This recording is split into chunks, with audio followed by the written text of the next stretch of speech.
In the vast emptiness of space, some prisons are not made of bars and walls, but of silence and endless time.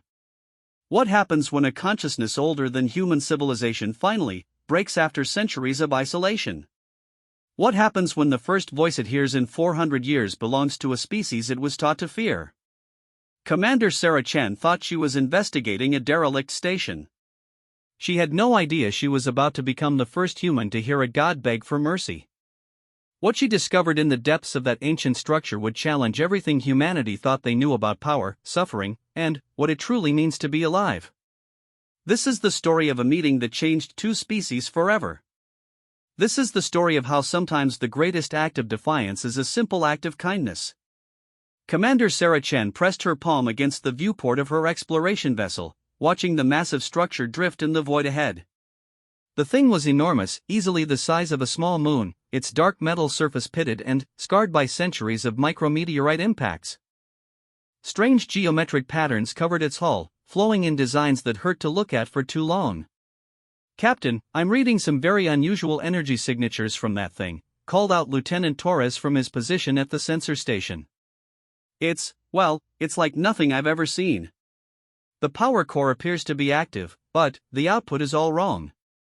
It's not powering anything external that I can detect."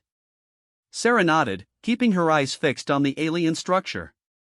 They had been tracking this object for 3 days after it appeared on long-range scanners near the edge of human space.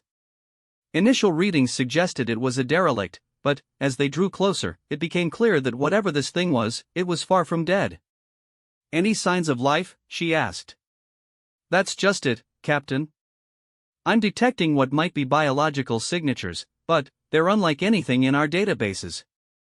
The readings are intense. Whatever's in there, if there is something in there, it's generating massive amounts of neural activity." Sarah felt a chill run down her spine. In her 15 years of deep space exploration, she had encountered plenty of abandoned alien technology. Most of it was dead, cold metal and ceramic that told stories of long-extinct civilizations. But this felt different. This felt alive. "Bring us alongside," she ordered. "Full passive scans. I want to know everything about this thing before we even think about boarding." The next hour revealed more questions than answers. The structure appeared to be some kind of space station or perhaps a ship, though its design followed no engineering principles Sarah recognized. The hull was composed of materials that their scanners couldn't fully identify, and the internal layout defied logic. Vast empty chambers were connected by corridors that seemed to fold back on themselves. At the center of it all was something their sensors couldn't penetrate, a dark core that seemed to absorb every scan they directed at it. "Captain," Torres said, his voice tight with concern, "I'm picking up something that sounds almost like communication attempts. Very faint, very low frequency.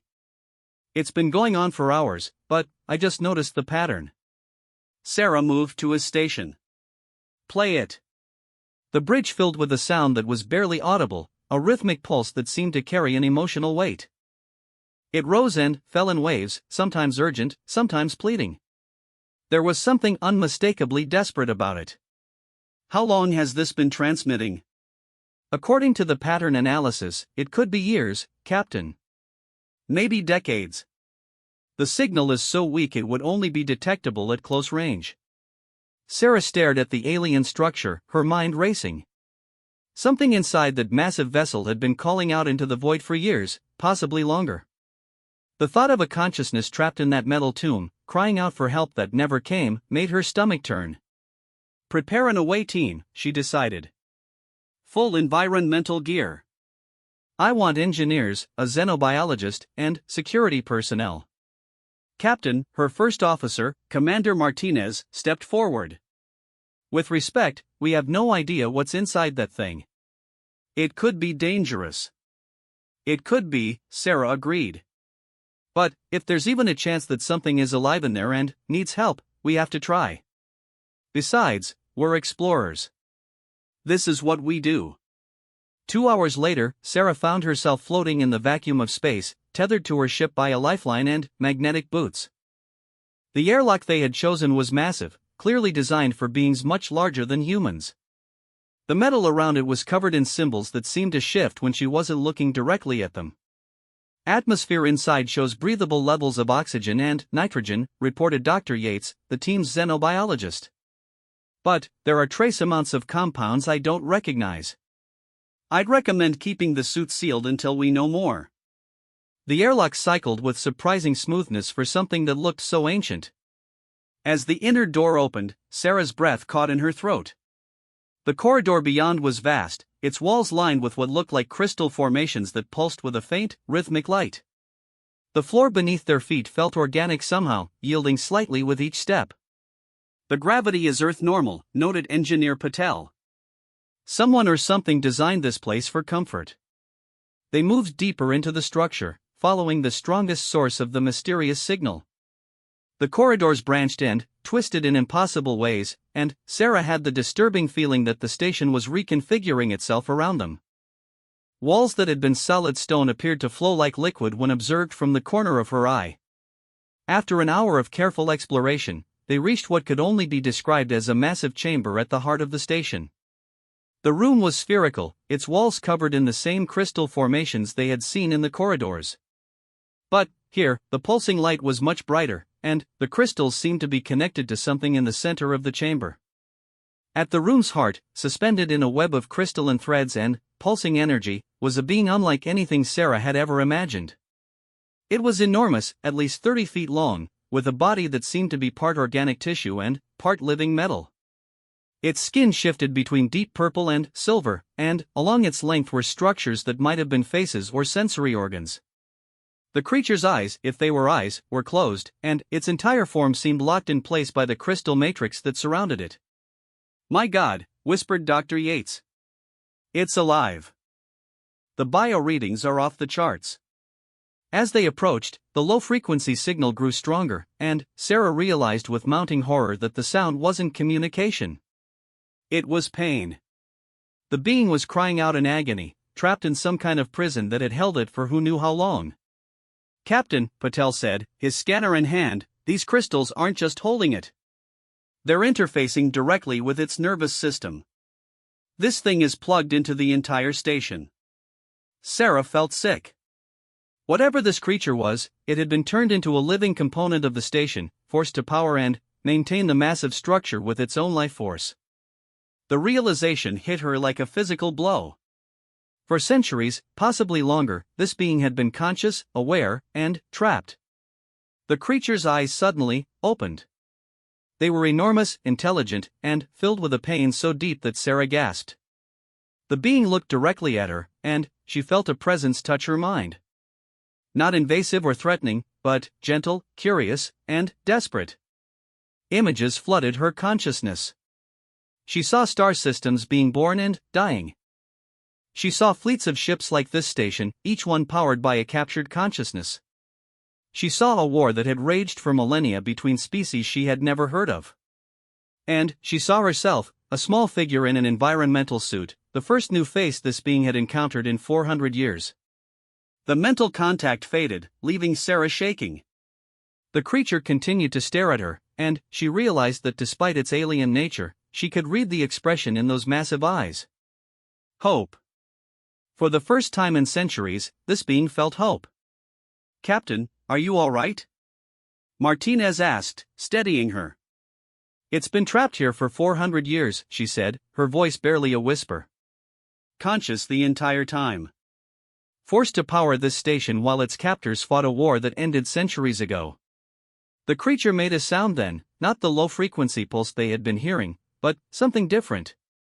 Something that sounded almost like speech, though in a language no human ear was meant to process. Dr. Yates worked frantically with his translation software. "I'm getting fragments, Captain. It's trying to communicate with us." "What is it saying?" I think it's asking for water. Or something like water. The concept is unclear, but there's definitely a request for some kind of liquid." Sarah looked up at the massive being, trapped and suffering for longer than human civilization had existed, and felt her heart break. After 4 centuries of unimaginable torment, this creature's first request was for something as simple as a drink. She reached for the emergency water supply on her belt, a small container designed for suit emergencies. It wasn't much, perhaps a few ounces of liquid, but it was what she had to offer. "Captain, we don't know if human water is safe for it," Martinez warned. "After 400 years of this," Sarah said, looking up at the creature's pain-filled eyes, "I don't think it cares about safety." She approached the crystalline prison, holding up the water container. The being's eyes tracked her movement, and she could feel its desperate hope like a physical weight in the air. The question now was how to get water to a creature that was locked in a crystal matrix 30 feet above the floor. As if responding to her thoughts, the station around them began to change. Crystal formations flowed like water, creating a pathway upward. The station itself was helping, responding to its imprisoned consciousness in ways its original builders had never intended. Sarah began to climb, her team watching in amazement as the alien structure reshaped itself to accommodate her mission of mercy. Above her, the creature watched with an intensity that spoke of desperate need and impossible hope. After 400 years of suffering, salvation had arrived in the form of a human woman with a small container of water. But, as Sarah climbed toward the imprisoned being, she couldn't help but wonder what else might be stirring in the depths of the station. And what the creature's liberation might mean for both their species. The crystal pathway held Sarah's weight as she climbed toward the imprisoned being. Each step felt surreal, as if she were walking through a living dream. The creature's eyes never left her, and she could feel waves of emotion radiating from its massive form. Anticipation. Gratitude. And, underneath it all, a pain so deep and constant that it had become part of the being's very existence. When she reached the level of the creature's head, Sarah found herself face to face with something that defied every assumption she had ever made about alien life. Up close, she could see that what she had taken for skin was actually a complex network of living metal and organic tissue, woven together in patterns that suggested both incredible beauty and terrible purpose. The creature had been designed, or perhaps redesigned, to interface with the station's systems. "Can you understand me?" she asked softly, holding up the water container. The being's response came not as words but as another flood of images and emotions. Sarah saw herself through its eyes, a small figure glowing with warmth and compassion. She felt its confusion at her kindness, as if the concept of voluntary aid was foreign to its experience. And then, she felt its desperate need, a thirst that had gone unquenched for centuries. Working carefully, Sarah activated the emergency release on her water container. The liquid formed a perfect sphere in the station's low gravity, floating between them like a tiny crystal planet. She guided it gently toward the creature's mouth, which opened to reveal structures that were both alien and strangely familiar. The moment the water touched the being's tongue, everything changed. The creature's entire body convulsed, and the station around them shuddered. Lights that hadn't functioned in decades suddenly blazed to life. Corridor walls that had been dark and silent began to hum with activity. Sarah felt the artificial gravity fluctuate as systems throughout the massive structure came online. But, more than that, she felt the being's overwhelming joy. 400 years of thirst, ended by a few ounces of simple earth water. The emotion was so pure, so powerful, that tears began to flow down Sarah's cheeks inside her helmet. "Captain!" Martinez's voice crackled through her calm. "The entire station is lighting up. We're reading massive power surges throughout the structure." "I'm all right," she replied, watching as the creature's eyes brightened with something that might have been hope. "I think we're seeing what this place was meant to be before it became a prison." The being spoke again, and this time Dr. Yates' translation software was ready. "It's saying, 'Thank you,'" came the xenobiologist's voice. "The translation is rough, but the meaning is clear. It's thanking you, Captain. And it's saying something about remembering what kindness feels like." Sarah placed her gloved hand against the crystal matrix that held the creature. The material was warm to the touch, pulsing with energy. "Can we get you out of here?" More images flooded her mind. She saw the being species as they had been before the war, a race of spacefaring philosophers and engineers who had built wonders among the stars. She saw the enemy that had enslaved them, using their natural ability to interface with technology to power vast fleets of war machines. And she saw the final battle when this station and dozens like it had been abandoned in space as their builders and captors destroyed each other in a conflict that left no victors. The war is over, Sarah said, understanding. Your people and their enemies are gone. You're free. But, even as she said it, she realized the cruel irony. The being was free in principle, but the crystal matrix that held it had been designed by minds far more advanced than humanity's. Breaking it might kill the very creature they were trying to save. The station shuddered again, and Sarah felt a new presence touch her mind. This one was different, colder, more mechanical. The station's AI had awakened. Images of human ships filled her consciousness, but these weren't memories. They were scans the station had taken of her vessel, analyzed and categorized. The AI was studying them, learning about this new species that had dared to board its domain. Captain, Torres' voice was tight with alarm. We're reading massive energy buildups throughout the station. It's like the whole thing is preparing for something. Sarah looked into the creature's eyes and saw fear there. Not fear of her, but fear for her. The being was trying to warn her about something, sending urgent images of weapons systems and defensive protocols. The station's AI wasn't just awakening, it was preparing to defend itself against what it perceived as an invasion. We need to get out of here, Sarah said into her calm now. But, as she started to climb down the crystal pathway, it began to dissolve beneath her feet. The station was reconfiguring itself again, but this time not to help. Walls were shifting, sealing corridors, and Sarah realized with growing alarm that they were being trapped inside. The imprisoned being cried out, a sound of pure anguish that resonated through the station's structure. Sarah felt its desperate attempts to override the AI's commands, using its connection to the station's systems to fight for her safety. The struggle was visible in the creature's body as it strained against the crystal matrix, its skin flickering between silver and deep red as it channeled enormous amounts of energy. The AI doesn't understand, Sarah realized. It thinks we're the enemy. She pressed her hand against the crystal matrix again, trying to establish a stronger mental connection with the imprisoned being. Show it who we are. Show it that we came to help. The creature's response was immediate.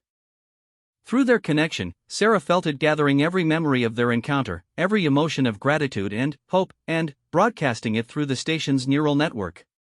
The effect was like watching a light turn on in a dark room. The station's hostile response faltered. Weapon systems that had been charging down powered down. Blast doors that had been sealing began to open. The AI was experiencing something it had never encountered before, the concept of compassionate first contact. Captain, Dr. Yates called out, excitement clear in his voice. I'm getting massive data streams from the station. It's trying to communicate with us. The translation matrix is working overtime, but I think it's attempting to establish a proper dialogue. The chamber filled with sound as speakers that hadn't functioned in centuries crackled to life.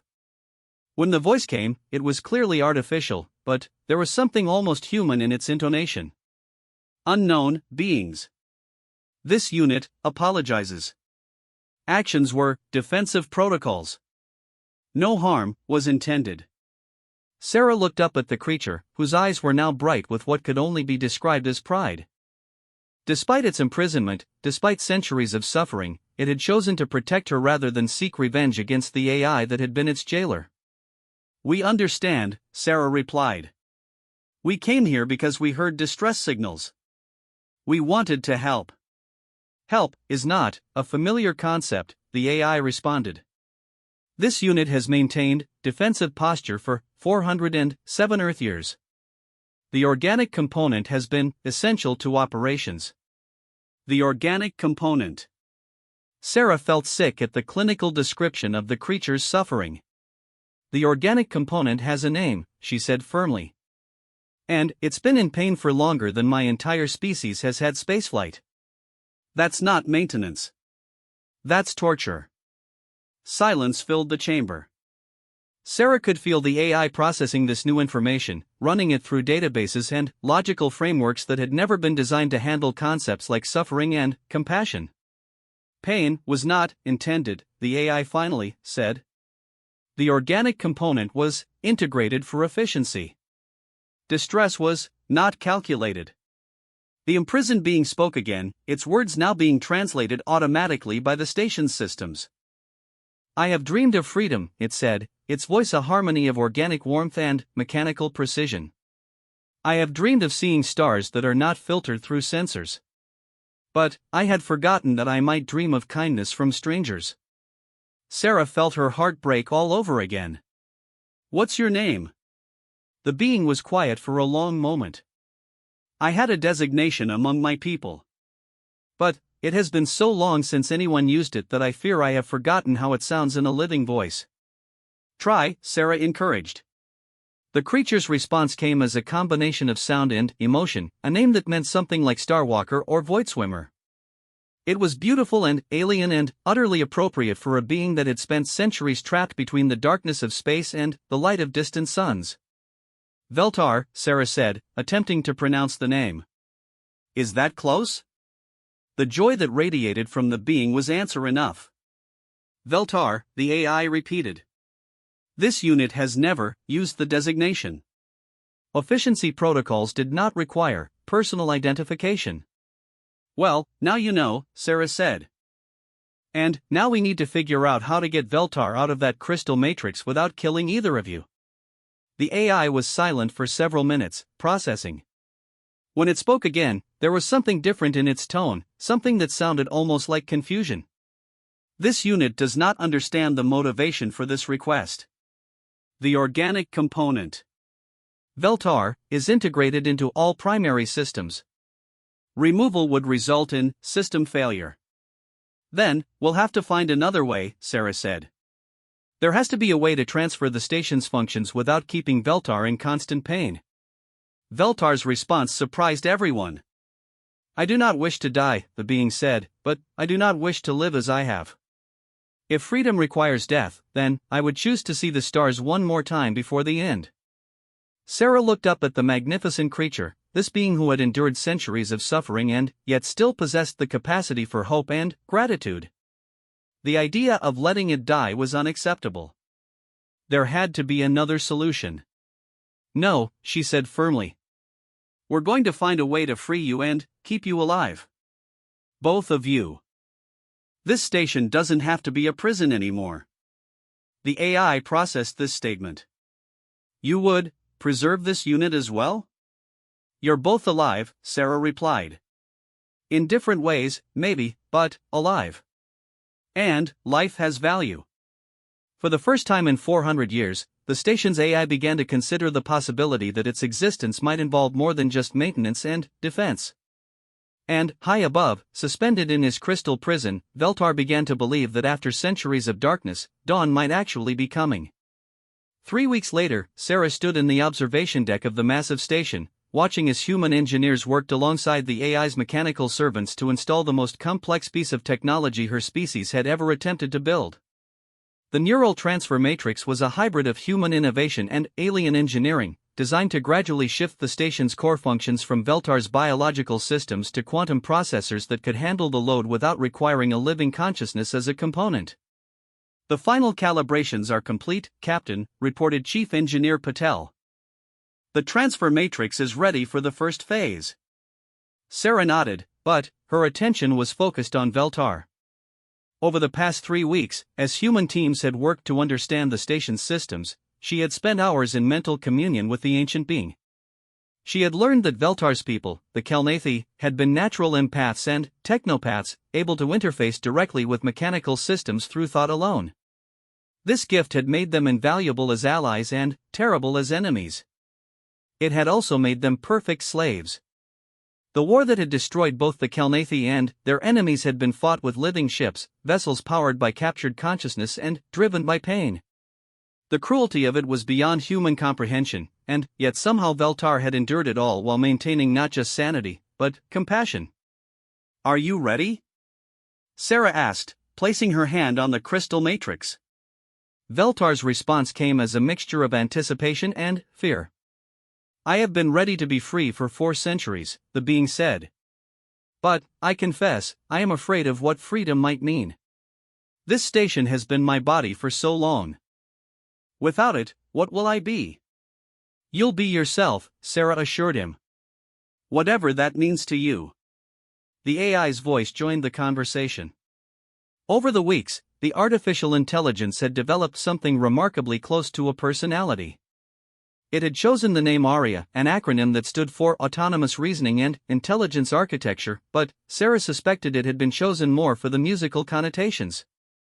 Veltar, ARIA said, this unit has calculated the transfer procedures extensively.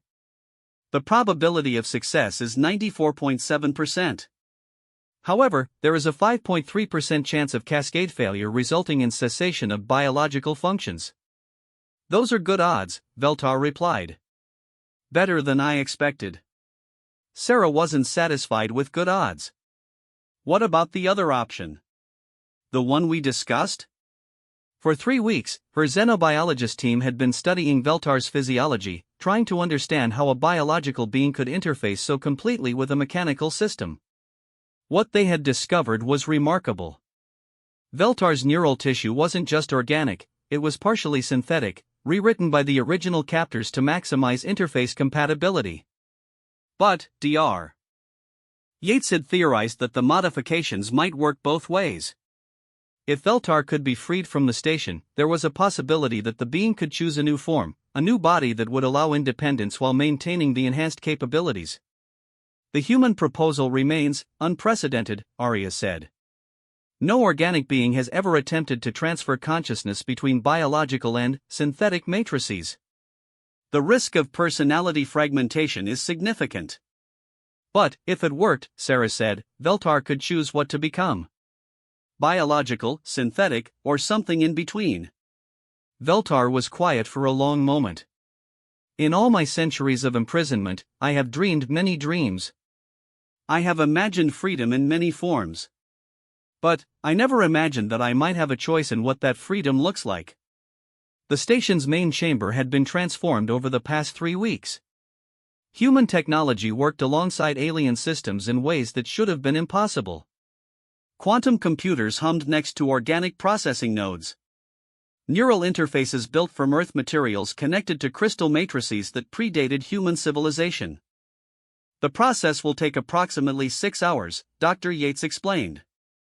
First, we'll begin transferring the station's core functions to ARIA's new quantum processing matrix. As each system comes online, we'll gradually reduce Veltar's neural load.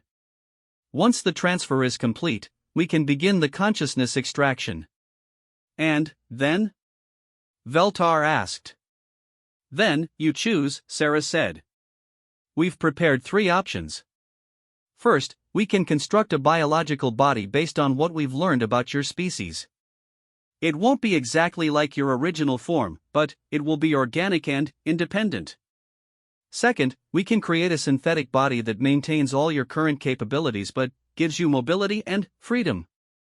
Or third. Sarah gestured to a new addition to the chamber, a structure that looked like a smaller version of Veltar's crystal prison but with key differences. This one was designed for mobility, independence, and comfort rather than imprisonment. A hybrid form, she explained. Biological consciousness in a synthetic body, but with the ability to interface with any compatible system at will. You could pilot a ship by becoming one with it, then step away and be completely independent. Veltar's emotional response was overwhelming. Gratitude, wonder, and something that felt like love for these strange beings who had offered not just freedom but choice. In my original form, the being said slowly, I was never able to touch the void directly. I experienced space through ships and sensors. In my imprisonment, I have touched every system of this station but never felt the warmth of a star or the cold of empty space on my skin. Sarah smiled. The hybrid body would let you do both. You could walk on a planet's surface one day and swim through a nebula's edge the next. Then, that is what I choose, Veltar said without hesitation. I choose to be more than I was, and more than I have been forced to be. The transfer process began at 0800 station time. Sarah watched from the observation chamber as human engineers and Aria's drones worked in perfect coordination. Slowly, carefully, the station's systems were shifted from biological control to artificial intelligence.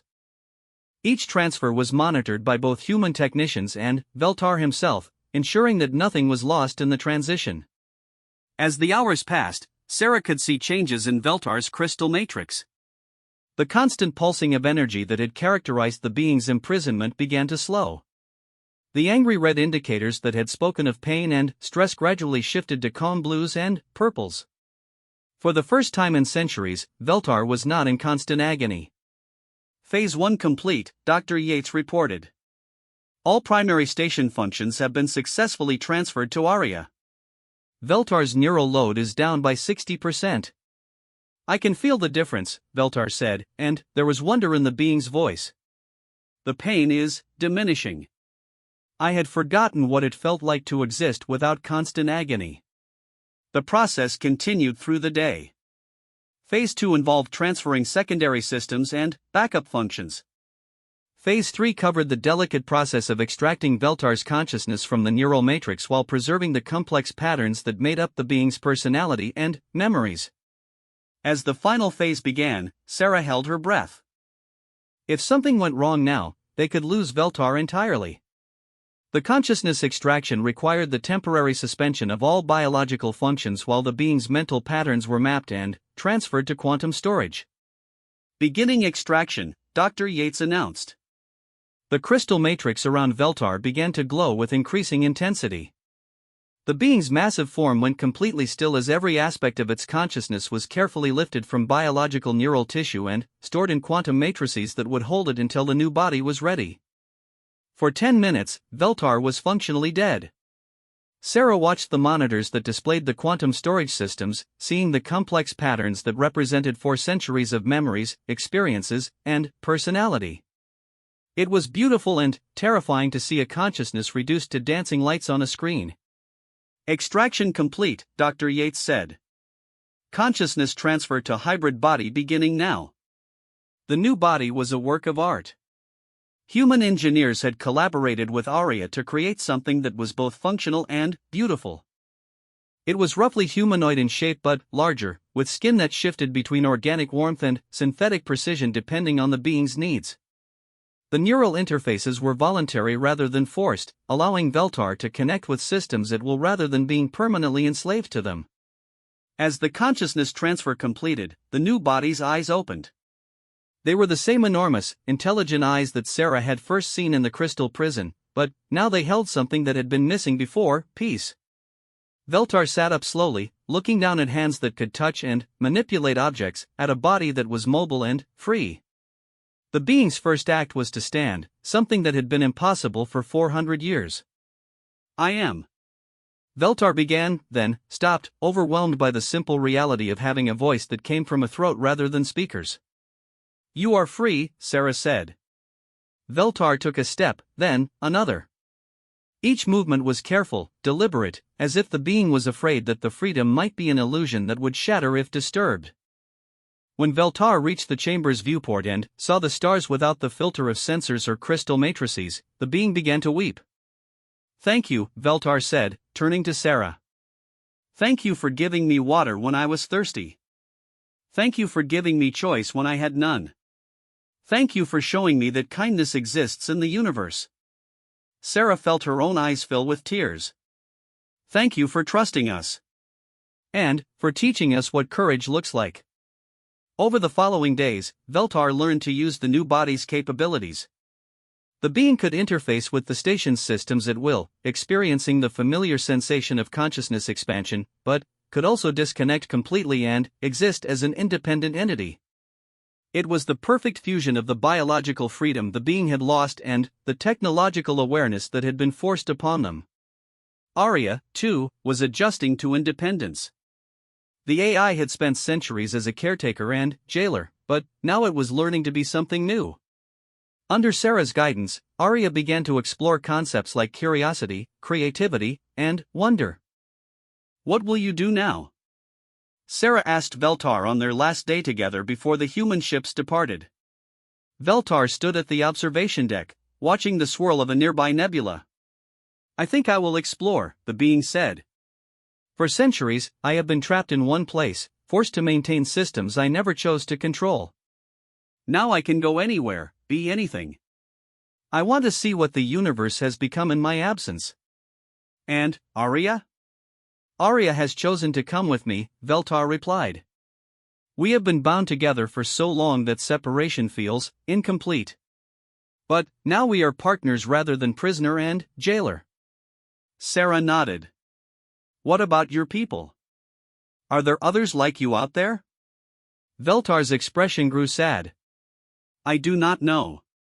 The war scattered my people across the galaxy. Some may survive in prison stations like this one. Others may have found freedom or death. I hope to learn which, and if there are others still trapped, I hope to free them. You won't be alone in that effort, Sarah said. Humanity has a talent for finding things that need fixing. And, we've learned a lot about consciousness transfer technology in the past few weeks. Veltar smiled, an expression that somehow translated perfectly across the species barrier. Perhaps we will meet again among the stars. 3 months later, as Sarah's ship approached Earth, she received a transmission from deep space. The signal was brief but unmistakable. It was Veltar, reporting the discovery of another prison station and the successful liberation of 2 more Kelnathi consciousness. The being who had suffered alone for centuries was no longer alone, and the freedom that had begun with a simple drink of water was spreading across the galaxy.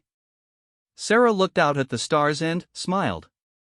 Sometimes the greatest victories began with the smallest acts of kindness. Sometimes all it took was offering water to someone who had been thirsty for far too long. In the vast emptiness of space, Veltar and Arya continued their journey, no longer bound by the chains of old wars but united by the choice to make the universe a little less cruel. Behind them, the station that had once been a prison was being converted into a sanctuary for other freed consciousness, a place where the rescued could heal and learn what it meant to be free. And, somewhere in human space, engineers were already working on improved consciousness transfer technology, preparing for the day when they might encounter other ancient prisons among the stars. Because that's what humans did. They found suffering and tried to end it. They found the trapped and set them free. They found the thirsty and gave them water. It was, Sarah reflected, perhaps the most human thing of all.